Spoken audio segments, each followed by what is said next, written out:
전기세 폭탄 범인은 실내기입니다. 여러분 안녕하세요. 벌써 7월 중순이 되어 무더위가 본격적으로 시작됐네요. 아침부터 뜨거운 햇살이 내리쬐고 밖에만 나가도 금세 땀이 줄줄 흐르는 요즘입니다. 이런 날씨에 집에 들어와서 에어컨 하나 시원하게 틀어놓고 싶은 마음 누구나 같을 거예요. 그런데 말이죠. 여름이면 늘 찾아오는 불청객이 있습니다. 바로 전기요금 고지서죠. 혹시 지난달 전기요금 고지서 받아보시고 깜짝 놀라신 분 계신가요? 에어컨 좀 틀었다고 고지서에 적힌 숫자가 춤을 추는 기분 정말 속상하죠.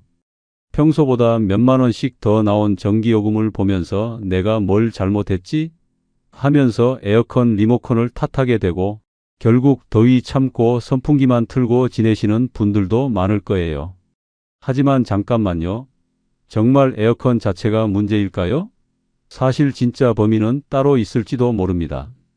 바로 우리 집 베란다나 외벽에 숨어 있는 실외기 말이에요. 그런데 비밀을 알려드리기 전에 잠깐 이런 유용한 정보를 놓치지 않으시려면 구독 버튼과 좋아요 버튼을 꾹 눌러주시고 알림 설정까지 해주시면 더욱 좋겠어요. 그래야 여러분께 도움이 되는 생활 정보를 계속 전해드릴 수 있거든요. 자, 이제 본격적으로 말씀드릴까? 실외기는 에어컨의 심장 같은 존재입니다. 우리가 실내에서 시원한 바람을 느낄 수 있는 건 바로 이 실외기가 밖에서 열심히 일하고 있기 때문이에요. 그런데 이 심장이 숨을 제대로 못 쉬면 어떻게 될까요? 전기세는 폭등하고 에어컨 성능은 떨어지고 심지어 화재 위험까지 생길 수 있어요. 실제로 작년 여름 경기도 한 아파트에서 실외기 과열로 외벽이 불타는 사고가 있었어요. 정말 무서운 일이죠? 다행히 큰 인명피해는 없었지만 집 한 채가 순식간에 위험해질 수 있다는 걸 보여주는 사례였어요. 이런 일이 왜 생기는 걸까요? 바로 실외기 관리를 제대로 하지 않았기 때문입니다. 여러분도 혹시 이런 경험 있으신가요? 에어컨을 켜놨는데 예전만큼 시원하지 않아서 온도를 더 낮추게 되고 결국 전기세만 더 많이 나오는 상황 말이에요. 그리고 에어컨에서 이상한 소리가 나거나 물이 뚝뚝 떨어지거나 냄새가 나는 경우도 있죠. 이 모든 게 다 실외기와 관련이 있을 수 있어요. 하지만 걱정하지 마세요. 오늘 이 시간에 여러분께 정말 중요한 정보를 알려드릴 거예요. 실외기 관리만 제대로 해도 여러분의 전기세를 한 달에 10,000원에서 20,000원까지 줄일 수 있고 에어컨 수명을 2년에서 3년은 더 늘릴 수 있거든요. 그리고 무엇보다 화재 걱정까지 날려버릴 수 있어요. 이게 과연 가능한 일일까요? 네, 충분히 가능합니다. 제가 20년 넘게 전기 관련 일을 해오면서 직접 확인한 내용들이에요. 실외기 하나만 제대로 관리해도 이렇게 많은 효과를 볼 수 있다는 걸 정말 많은 분들이 모르고 계세요. 실제로 작년에 한 고객분께서 저한테 상담을 요청하셨어요. 60대 후반의 할머니셨는데 여름마다 전기요금이 너무 많이 나와서 에어컨 사용을 줄이고 계신다고 하더라고요. 그런데 집에 가서 실외기를 확인해 보니 정말 심각한 상태였어요. 먼지가 두껍게 쌓여 있고 주변에 화분이며 잡동사니가 가득해서 바람이 제대로 통하지 않았거든요. 간단한 청소와 정리만 해드렸는데 그 다음 달부터 전기요금이 3만원 가까이 줄어들었어요. 할머니께서 얼마나 좋아하시던지 지금도 가끔 안부 전화를 주실 정도예요. 이런 사례가 한둘이 아니에요. 그렇다면 도대체 실외기 관리가 왜 이렇게 중요한 걸까요? 그리고 우리가 집에서 쉽게 할 수 있는 방법은 무엇일까요? 오늘 이 시간에 그 모든 비밀을 낱낱이 공개해 드릴게요. 여러분이 지금까지 몰랐던 실외기 관리의 핵심 포인트부터 시작해서 실제로 집에서 따라할 수 있는 구체적인 방법까지 모두 알려드릴 거예요. 20분만 투자해 주세요. 여러분의 지갑과 집이 정말 시원해질 거예요. 자, 그럼 지금부터 실외기 관리로 여름을 쿨하게 보내는 법 함께 알아볼까요? 에어컨이 시원한 바람을 뿜어내려면 실외기가 열심히 뜨거운 공기를 밖으로 내보내야 해요. 쉽게 말해서 실외기는 우리 집 에어컨에 땀 흘리는 노동자 같은 존재라고 생각하시면 됩니다. 실내에서 더운 공기를 빨아들여서 차가운 공기로 바꾸는 과정에서 나오는 열을 밖으로 내보내는 게 바로 실외기의 역할이거든요. 그런데 이 노동자가 숨을 못 쉬거나 과로하면 어떻게 될까요? 에어컨은 점점 힘들어지고 전기세는 치솟게 됩니다. 한국에너지공단에서 조사한 결과를 보면 실외기 관리가 부실하면 전력 소모가 최대 20%까지 늘어날 수 있다고 해요.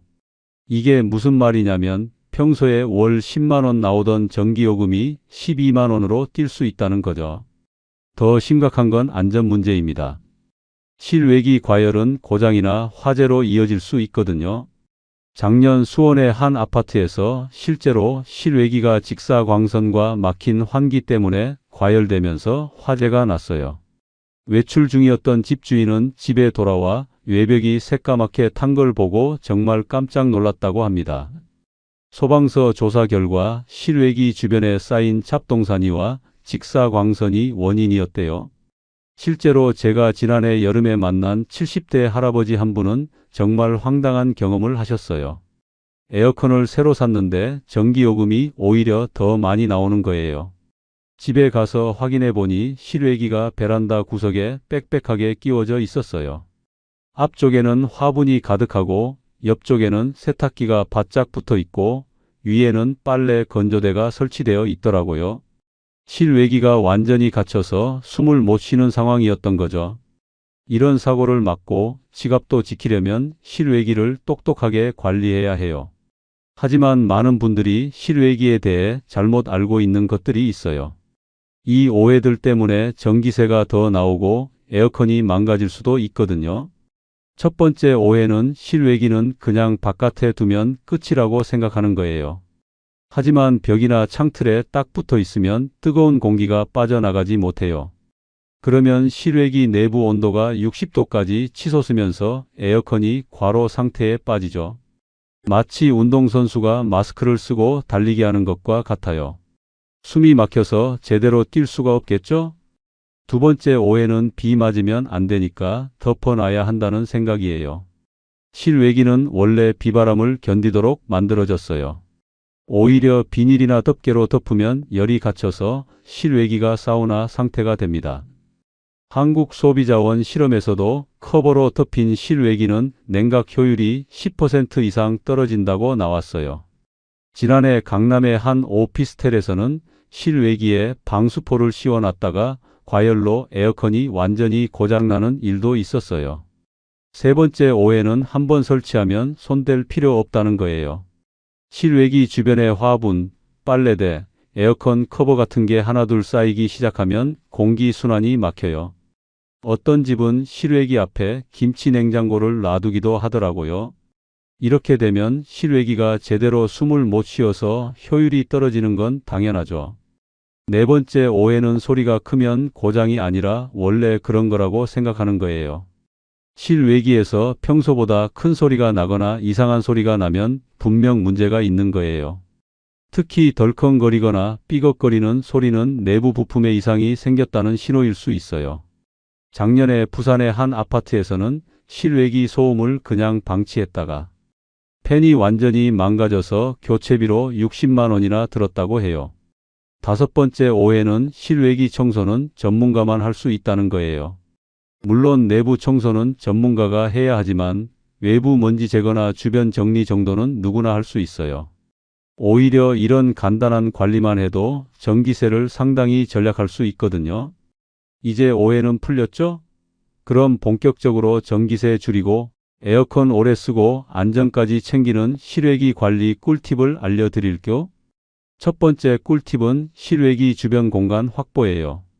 실외기는 앞쪽, 뒤쪽, 양옆으로 최소 30cm씩은 여유 공간이 있어야 해요. 한국에너지공단 실험에서 벽에서 10cm 떨어뜨린 것과 30cm 떨어뜨린 걸 비교했더니 30cm 간격일 때 냉방 효율이 12%나 올랐어요. 실제로 서초구의 한 주택에서 실외기 위치만 조정했더니 한 달 전기요금이 27,000원이나 줄어든 사례도 있어요. 두 번째 꿀팁은 올바른 그늘 만들기예요. 직사광선은 실외기의 최대 적이에요. 하지만 사방을 막으면 안 되고 위쪽과 한쪽 면만 가려주는 게 좋아요. 요즘 온라인에서 만원대에 파는 자외선 차단 차양막을 이용하면 쉽게 해결할 수 있어요. 중요한 건 바람길은 절대 막으면 안 된다는 거예요. 마포구의 한 카페에서는 실외기 위에만 간단한 차양막을 설치했더니 여름 전기요금이 30%나 줄었다고 해요. 세 번째 꿀팁은 정기적인 먼지 제거예요. 실외기 뒤쪽 금속 핀 부분에 먼지가 쌓이면 열 교환이 잘 안 돼요. 일주일에 한 번 정도 마른 칫솔이나 부드러운 브러쉬로 살살 털어주세요. 물호스로 세게 뿌리면 내부 전자부품이 고장날 수 있으니 절대 금물이에요. 한국소비자원 자료에 따르면 청소만 제대로 해도 냉방 효율이 11%, 전력 소모가 13% 줄어든답니다. 네 번째 꿀팁은 진동 방지예요. 실외기에서 나는 윙윙 소리나 덜덜거리는 진동 때문에 잠 못 이루신 적 있죠? 실외기 바닥에 고무 패드나 방진 패드를 깔아주면 소음이 확실히 줄어들어요. 아파트 같은 공동주택에서는 아래층 민원 예방에도 도움이 되고 무엇보다 진동으로 인한 부품 마모를 줄여서 수명이 늘어나요. 송파구의 한 아파트에서는 층간소음 문제로 갈등이 있었는데 방진 패드 하나로 해결됐다고 해요. 다섯 번째 꿀팁은 실외기 온도 관리예요. 여름철 실외기 주변 온도가 너무 높으면 효율이 급격히 떨어져요. 실외기 근처에 화분을 두거나 스프링클러로 주변 바닥에 물을 뿌려서 온도를 낮춰주면 좋아요. 다만 실외기에 직접 물을 뿌리면 안 됩니다. 여섯 번째 꿀팁은 실외기 배수 관리예요. 실외기 아래쪽에서 물이 뚝뚝 떨어지는 건 정상이에요. 이 물이 잘 빠질 수 있도록 배수구를 막지 말고 물이 고이지 않게 해주세요. 물이 고이면 모기가 생기거나 악취가 날 수 있어요. 일곱 번째 꿀팁은 계절별 관리예요. 봄에는 겨울 동안 쌓인 먼지와 낙엽을 청소하고 여름 전에는 전체적인 점검을 받으세요. 가을에는 낙엽이 들어가지 않게 주의하고 겨울에는 실외기가 얼지 않게 관리해 주세요. 여덟 번째 꿀팁은 냉매관 보온재 점검이에요. 실외기와 실내기를 연결하는 파이프에 감겨있는 보온재가 벗겨지거나 손상되면 냉방 효율이 떨어져요. 보온재가 낡았으면 교체해 주시고 테이프로 감겨있는 부분이 풀어지지 않았는지 확인해 주세요. 마지막으로 실외기 고장 위험 신호를 놓치지 마세요. 팬이 돌지 않거나 반대로 돌면 회로에 문제가 있을 수 있어요. 평소보다 소리가 크거나 이상한 소리가 나면 내부 부품 점검이 필요해요. 실외기 표면이 평소보다 뜨겁거나 배관에서 기름 같은 게 새면 냉매 누출일 가능성이 높아요. 특히 실외기에서 타는 냄새가 나거나 전선이 검게 탄 흔적이 보이면 즉시 전원을 끄고 전문가를 불러야 해요. 한국소방청 통계로 보면 최근 5년간 실외기 관련 화재가 200건 이상 발생했는데 대부분 과열과 누전이 원인이었어요. 이런 신호들을 미리 알아차리고 대처하면 큰 사고를 막을 수 있어요. 작은 점검 비용으로 몇백만 원짜리 화재나 고장을 예방할 수 있다고 생각하시면 됩니다. 자, 오늘 배운 실외기 관리 꿀팁들 어떠셨나요? 이제 여러분도 실외기 관리의 달인이 되셨을 거예요. 간단하게 정리해서 말씀드리면 실외기만 제대로 관리해도 여름 전기요금을 월 10,000원에서 20,000원까지 줄일 수 있고 에어컨 수명도 몇 년은 더 늘릴 수 있다는 거예요. 오늘 알려드린 핵심 포인트를 다시 한번 정리해 볼까요? 첫째, 실외기 주변을 깔끔히 정리하고 최소 30cm 이상 여유 공간을 확보해 주세요. 둘째, 그늘막으로 직사광선은 막되 바람길은 절대 막지 마세요. 셋째, 주 1회 정도 마른 브러쉬로 먼지를 털어내고 물은 절대 직접 뿌리지 마세요. 넷째, 고무 패드로 소음과 진동을 줄여주세요. 다섯째, 이상 신호 발견하면 바로 전문가 점검. 이 5가지만 기억하시면 전기요금은 줄고 에어컨은 오래 쓰고 화재 걱정도 뚝 떨어질 거예요. 특히 오늘 말씀드린 내용 중에서도 가장 중요한 건 바로 공간 확보와 청소예요. 이 두 가지만 제대로 해도 효과를 바로 느끼실 수 있을 거예요. 실제로 작년에 제가 도움을 드린 60대 후반의 한 고객분은 실외기, 주변 정리만으로도 전기요금이 4만 원 가까이 줄어들었다고 하시더라고요. 그분 말씀이 이렇게 간단한 걸 왜 진작 몰랐을까 하시면서 정말 기뻐하셨어요. 그런데 여기서 한 가지 더 중요한 팁을 드릴게요. 실외기 관리는 혼자서 하는 것보다 가족과 함께 하시는 게 좋아요. 특히 높은 곳에 설치된 실외기는 안전사고 위험이 있으니까 절대 혼자서 무리하지 마세요. 자녀분들이나 이웃에게 도움을 요청하시는 것도 좋은 방법이에요. 그리고 실외기 관리 시기도 중요해요. 여름 한복판에 시작하기보다는 지금처럼 본격적인 더위가 시작되기 전에 미리 해두시는 게 효과적이에요. 이미 더워진 다음에는 실외기가 뜨거워서 만지기도 어렵고 청소 효과도 떨어지거든요. 여름철 전기세 폭탄, 더는 두렵지 않죠? 여러분의 실외기가 베란다에 있든 외벽에 있든 옥상에 있든 오늘 배운 팁으로 시원하고 안전한 여름 보내세요. 무엇보다 중요한 건 꾸준함이에요. 한번 정리해 놓고 끝이 아니라 정기적으로 관리해 주셔야 효과가 지속돼요. 여기서 실생활 꿀팁 하나 더 드릴게요. 실외기 청소할 때 사용한 브러시나 도구들은 따로 보관해 두세요. 그래야 다음에 청소할 때 쉽게 찾을 수 있어요. 그리고 청소한 날짜를 달력에 적어 두시면 언제 다시 해야 할지 기억하기 쉬워요. 또 실외기 주변에 식물을 키우시는 분들 많으실 텐데 식물 선택도 중요해요. 너무 크게 자라는 식물이나 잎이 많이 떨어지는 식물은 피하시는 게 좋아요. 대신 공기 정화 효과가 있으면서도 관리가 쉬운 작은 화분 정도가 적당해요. 실외기 관리뿐만 아니라 에어컨 사용 습관도 함께 개선하시면 더 큰 효과를 보실 수 있어요. 적정 온도는 26도에서 28도 사이로 설정하시고 외출할 때는 미리 10분 정도 일찍 꺼주시면 전기요금 절약에 도움이 돼요. 또 선풍기와 함께 사용하시면 체감 온도가 낮아져서 에어컨 온도를 높여도 시원하게 느끼실 수 있어요. 그리고 한 가지 더 말씀드리고 싶은 건 에어컨 필터 청소도 함께 해주시면 좋다는 거예요. 실외기만 깨끗하게 해놓고 실내기 필터가 더러우면 효과가 반감되거든요. 필터 청소는 한 달에 한 번 정도 해주시면 돼요. 혹시 실외기 청소나 점검해 본 적 있으신가요? 오늘 영상 보시고 실제로 해보신 분들 어떤 변화가 있었는지 정말 궁금해요. 전기요금이 줄어든 경험이나 에어컨 성능이 좋아진 이야기 또는 이런 실수는 하지 마세요 같은 경험담이 있으시면 댓글로 꼭 공유해 주세요. 여러분의 생생한 이야기가 다른 분들께도 큰 도움이 될 거예요. 특히 혼자 사시는 어르신들이나 처음 에어컨을 사용하시는 분들에게는 이런 실제 경험담이 정말 소중한 정보가 돼요. 여러분 한 분 한 분의 댓글이 누군가에게는 정말 큰 도움이 될 수 있다는 거 기억해 주세요. 그리고 오늘 영상을 보시면서 우리 집 실외기는 어떤 상태일까? 하고 궁금해하신 분들 댓글로 간단히 상황을 설명해 주셔도 좋아요.